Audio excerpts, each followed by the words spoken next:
अरे मैं नहीं जा सकता कैंडिडेट। ये बताओ कैंडिडेट नहीं जाएगा, कैंडिडेट नहीं जाएगा, कैंडिडेट नहीं जाएगा। अभी दावत करते हो। हाउ कैन यू रोक? स्ट्रांग रूम कौन जाएगा? मैं ये कॉन्फिडेंट था कि मैं ये चुनाव जीत लूंगा, पार्टी हमारी जीत लेगी। 2019 के आम चुनाव में अखिलेश यादव से हारने वाले भोजपुरी स्टार दिनेश लाल यादव निरहुआ ने करीब 2.5 वर्षों के बाद उसी आजमगढ़ से समाजवादी पार्टी के मुखिया अखिलेश यादव के भाई धर्मेंद्र यादव को कांटे के मुकाबले में 8,000 से ज्यादा मतों से हराकर समाजवादियों के गढ़ कहे जाने वाले आजमगढ़ में कमल खिला दिया। नहीं, ओवर कॉन्फिडेंट नहीं थे।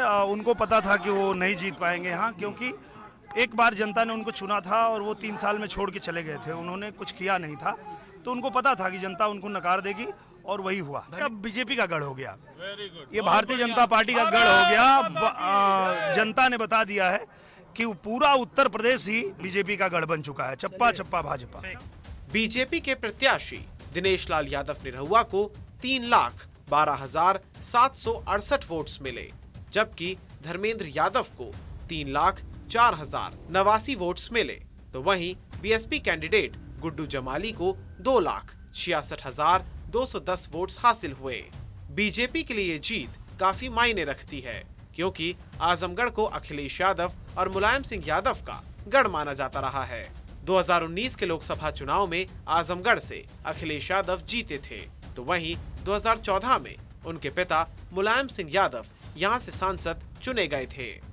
विधानसभा चुनाव में 2/3 से अधिक सीटें भारतीय जनता पार्टी के पक्ष में देने के बाद विधान परिषद के चुनाव हुए। विधान परिषद के चुनाव में भारतीय जनता पार्टी प्रचंड बहुमत के साथ सभी सीटों पर विजयी हुई। विधान परिषद चुनाव के बाद 2 सीटों पर लोकसभा के उपचुनाव हुए हैं और इन दोनों सीटों पर भारतीय जनता पार्टी ने आजमगढ़ में से दिनेश लाल यादव निरहुआ, जो भोजपुरी के एक लोकप्रिय कलाकार हैं, उन्होंने वहां विजयी प्राप्त की है। और साथ ही साथ भारतीय जनता पार्टी के रामपुर लोकसभा उपचुनाव में प्रत्याशी श्री घनश्याम सिंह लोधी ने रामपुर की सीट पर विजयश्री प्राप्त की है। यूं तो उपचुनाव पर लोगों को कोई खास दिलचस्पी नहीं होती है, लेकिन आजमगढ़ और रामपुर की सीट पर सभी को दिलचस्पी थी। इसका कारण ये था कि ये दोनों ही सीटें समाजवादी पार्टी के कोर वोटर्स की सीटें कही जाती हैं। आजमगढ़ और रामपुर में बीजेपी की जीत के बाद कई तरह के सवाल खड़े होने लगे हैं कि आखिर आजमगढ़ में ऐसा क्या हुआ है कि जनता ने समाजवादी पार्टी के प्रत्याशी धर्मेंद्र यादव, जो कि अखिलेश यादव के चचेरे भाई भी हैं, उसके बावजूद उन्हें नकार दिया। देखिए, रामपुर और आजमगढ़ पार्लियामेंट के जो बाई इलेक्शन के नतीजे आए, उससे एक बात साफ जाहिर होती है कि समाजवादी पार्टी में ना तो काबिलियत है ना अहलियत है बीजेपी को शिकस्त देने के लिए। समाजवादी पार्टी में ना काबिलियत है, ना अहलियत है, ना ताकत है कि वो भाजपा को शिकस्त दे सके। क्या अखिलेश का ओवर कॉन्फिडेंस उन्हें ले डूबा? समाजवादी पार्टी के मुखिया अखिलेश यादव ने उपचुनाव में प्रचार से दूरी बना ली थी। उन्होंने आजमगढ़ में एक भी दिन प्रचार नहीं किया, जबकि आजमगढ़ उनका लोकसभा क्षेत्र भी रह चुका है। इसी के चलते स्थानीय लोग नाराज दिखे। लोगों का कहना था कि आजमगढ़ के लोगों ने जिसे चुनाव जिताया, उसने एक बार में ही आजमगढ़ को बेगाना कर दिया। वहीं बीजेपी ने उपचुनाव की तारीखों के ऐलान के साथ ही अपने कार्यकर्ताओं को बूथ लेवल पर एक्टिव कर दिया था। मतदाताओं को रिझाने के लिए नेता सरकार के दिए हुए कामों को लेकर यहाँ तक कि बीजेपी के सभी प्रदेश स्तर के नेता मुख्यमंत्री, उप मुख्यमंत्री के दौरों आजमगढ़ की चुनावी फिजा को निरहुआ के पक्ष में कर दिया। क्या बाहरी प्रत्याशी उतारना ले डूबा? आजमगढ़ के स्थानीय प्रत्याशी को चुनाव नहीं लड़ाना अखिलेश यादव को भारी पड़ गया। सैफई से पैराशूट से प्रत्याशी उतारना भी सपा के लिए ठीक नहीं रहा। सपा संरक्षक मुलायम सिंह यादव और अखिलेश यादव यहाँ से सांसद तो रहे हैं, लेकिन उनका यहाँ की जनता से कोई सीधा लगाव नहीं दिखा।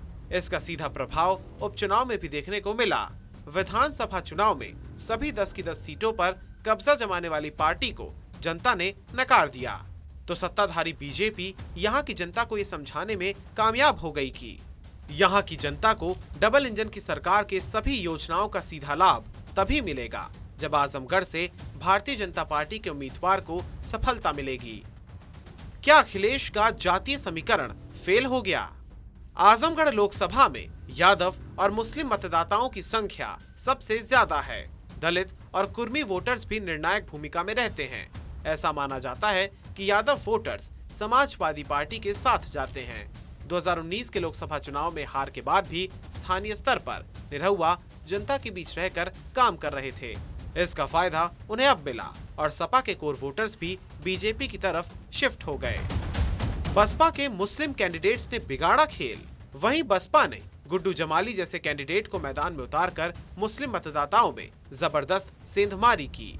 बीएसपी ने मुस्लिम मतदाताओं में भ्रम की स्थिति पैदा कर दी, जिससे वो बच गए, जिसका सीधा फायदा सत्ताधारी पार्टी बीजेपी को मिला।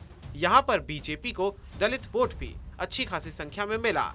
राशन और कानून व्यवस्था भी दलित लोगों के लिए भाजपा को वोट देने को प्रेरित किया। जहाँ तक आपके पत्रकार साथी हार के कारण पूछ रहे हैं जी, तो मैं अपनी हार के लिए बधाई दूंगा भाजपा और बसपा के गठबंधन को, जो प्रत्यक्ष तौर पर राष्ट्रपति के चुनाव में भी सामने आ गया है और आजमगढ़ के चुनाव में पहले से चल रहा था। ये उनको थोड़ा मैं करेक्ट करना चाहता हूँ। जब 2019 में लड़े थे तो उन दोनों का गठबंधन था, इसलिए, नहीं तो उसी बार वो लोग हार गए होते। तो इस बार जब अलग अलग लड़े, बसपा अलग लड़ी, सपा अलग लड़ी, बीजेपी अलग लड़ी, तो जनता का समर्थन जो है भारी पड़ा भारतीय जनता पार्टी के साथ और कमल खिला है। आजमगढ़ में भी बढ़ता सीएम योगी का क्रेज। मुख्यमंत्री योगी आदित्यनाथ का बाबा का बुलडोजर वाला रूप सूबे समेत देश में चर्चा में है। इसके अलावा योगी अपनी जनसभाओं में भी लगातार इस बात का जिक्र करते रहे हैं कि कोरोना संकट के समय अखिलेश यादव ने आजमगढ़ को लावारिस छोड़ दिया था। इसका प्रभाव भी उपचुनाव में देखने को मिला। आजमगढ़ के कई अपराधियों पर यूपी पुलिस ने शिकंजा कसा। इसका सकारात्मक संदेश वोटर्स के बीच भी गया। इसके अलावा सरकार की ओर से चलाई जा रही मुफ्त राशन, पीएम आवास, जल नल योजना ने भी दलित वोटर्स को भाजपा को वोट देने के लिए प्रेरित किया। अगर आजमगढ़ लोकसभा चुनाव के पिछले नतीजों पर नजर डालें तो यहाँ वर्ष 2009 के बाद से सपा को लगातार बढ़त मिली है। 2009 के लोकसभा चुनाव में सपा 17.57% वोटों के साथ तीसरे स्थान पर रही थी और इस चुनाव में रमाकांत यादव ने बीजेपी के टिकट से जीत हासिल की थी, जबकि 2014 के लोकसभा चुनाव में मुलायम सिंह यादव ने यहां से चुनाव जीता था और उन्हें 35.43% वोट्स मिले थे, जबकि 2019 के लोकसभा चुनाव में ये सीट फिर से सपा के खाते में आई और अखिलेश यादव की जीत के साथ समाजवादी पार्टी का वोट फिर से बढ़ गया। लेकिन इस उपचुनाव में उसी समाजवादी पार्टी को मुंह की खानी पड़ी।